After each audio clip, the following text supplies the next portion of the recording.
Mesdames et messieurs, merci de nous suivre. Bienvenue dans Afrique Midi. Tout de suite, le sommaire.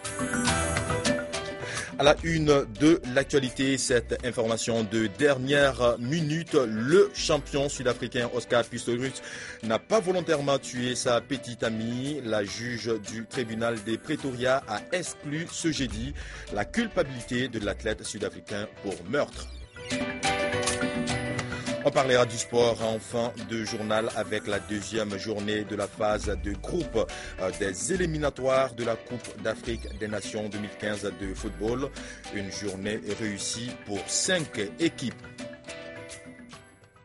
Oscar Pistorius n'est pas coupable. Le champion paralympique jugé depuis 6 mois pour le meurtre de sa petite amie qu'il affirme avoir confondu avec un cambrioleur a pleuré en silence pendant la lecture du verdict de son procès ce jeudi à Pretoria.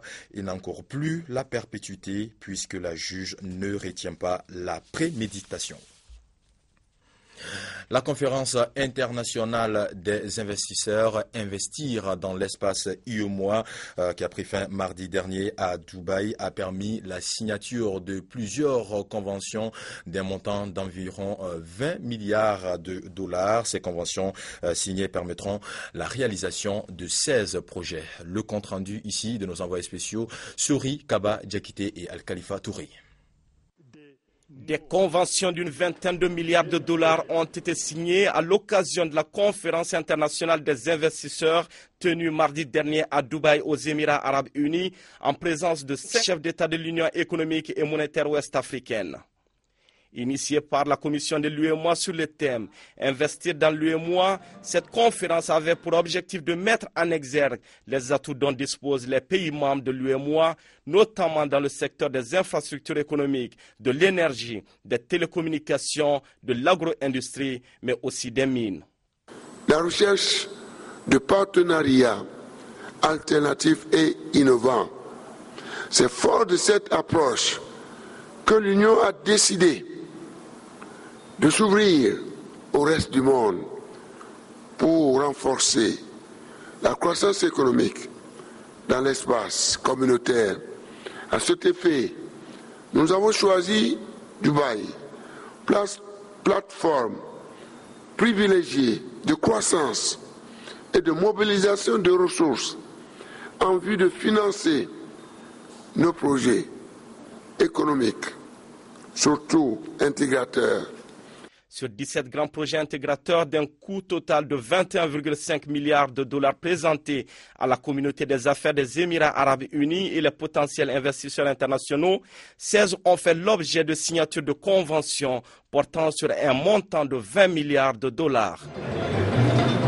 C'était il y a un an, jour pour jour, que Sa Majesté le roi Mohamed VI initiait la nouvelle politique marocaine en matière de migration et de droit d'asile. À l'occasion de ce premier anniversaire, les différents acteurs institutionnels et la société civile se sont retrouvés pour dresser un bilan de cette réforme.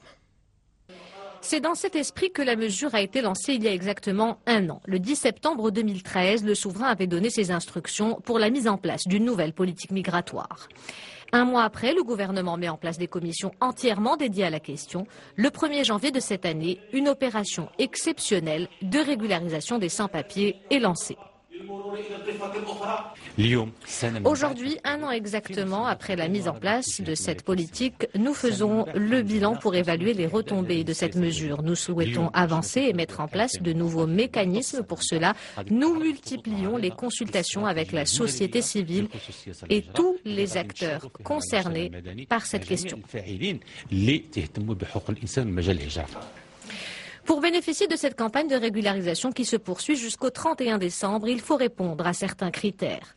Près de 17 400 demandes ont déjà été déposées. Au mois de juin dernier, plus de 20% de ces requêtes ont reçu un avis favorable. Le processus de l'intégration dans toutes les sociétés est un processus complexe qui demande un effort de la part des migrants, de la part des autorités, et je crois qu'il y a cet effort de la part des autorités, mais aussi de toutes les composantes de la société marocaine. L'opération de régularisation des sans-papiers concerne près de 40 000 migrants. Après la mise en place d'une politique migratoire, c'est une nouvelle stratégie de l'immigration et l'asile qui se dessine. L'approche se veut inclusive et intégratrice des immigrés dans la société et l'économie nationale. La guerre contre Ebola, l'épidémie progresse en Afrique de l'Ouest. Plus de 2300 morts. La Sierra Leone a pris une mesure radicale. Les autorités ont décidé un confinement à domicile pour les 6 millions d'habitants à partir du 19 septembre pour une durée de 72 heures. Les écoles sont fermées à Freetown, la capitale. Une mesure radicale pour contenir l'épidémie d'Ebola et éviter la propagation du virus entre élèves. Le gouvernement va même plus loin. À partir du 19 septembre, un confinement de 3 jours à domicile est imposé aux quelques 6 millions de Sierra-Léonais. Nous nous attendons à ce que tout le monde reste chez soi. Pour l'opération, il y aura environ 21 000 volontaires mobilisés. Les effectifs seront composés d'infirmières, de personnel d'ONG et aussi de jeunes citoyens. Avec cette opération, le gouvernement espère détecter avec plus de précision le nombre de malades. Jusqu'à 20% de victimes supplémentaires pourraient être enregistrées. La Sierra Leone manque d'équipements pour combattre efficacement l'épidémie. Ce mercredi, les États-Unis ont offert 5 ambulances aux autorités après avoir déjà dépensé l'équivalent de 100 millions de dollars pour aider les pays de la région. Ce n'est pas une situation de conflit ou de paix, mais quelque chose qu'il est vraiment important de donner. C'est pourquoi nous avons fait en sorte de prendre ces ambulances d'une autre mission et de les apporter ici pour les donner. De son côté, le Japon a répondu à l'appel lancé la semaine dernière par Ban Ki-moon, demandant de faire parvenir des équipements médicaux d'urgence. 20 000 combinaisons de protection vont être envoyées au Libéria et en Sierra Leone. La 5e réunion du comité interministériel de lutte contre Ebola vient de se tenir en Guinée-Conakry. Une réunion qui a permis d'examiner les voies et moyens dans le but de pouvoir agir de façon coordonnée dans la lutte contre cette épidémie. Agir de façon coordonnée et solidaire dans la lutte contre l'épidémie de fièvre hémorragique à virus Ebola est la toile de fond de cette rencontre. Le comité interministériel de lutte contre la maladie et les partenaires techniques et financiers se réunissent pour la 5e fois. Un plan est élaboré. Ce plan-là, essentiellement, a coupé la chaîne de transmission et assuré une prise en charge adéquate dans un maximum de nombre de centres de traitement. Et changer notre stratégie de communication basée sur une communication de proximité et sur la perception des communautés de la maladie. Depuis la déclaration de cette épidémie, le gouvernement guinéen a mis en place des dispositifs institutionnels de riposte à l'échelle nationale. Je profite de cette opportunité qui m'est offerte pour encore une fois remercier tous les intervenants, leur signifier toute notre gratitude, toute notre reconnaissance pour les efforts d'accompagnement dans le cadre de cette riposte entamée par le gouvernement guinéen depuis mars 2014. Cette épidémie fait aujourd'hui des ravages humains en Afrique et particulièrement en Afrique de l'Ouest, avec des conséquences désastreuses pour l'économie et le développement, perturbant de fait toute programmation, ralentissant la croissance et alertant les réformes économiques et sociales entreprises dans nos pays.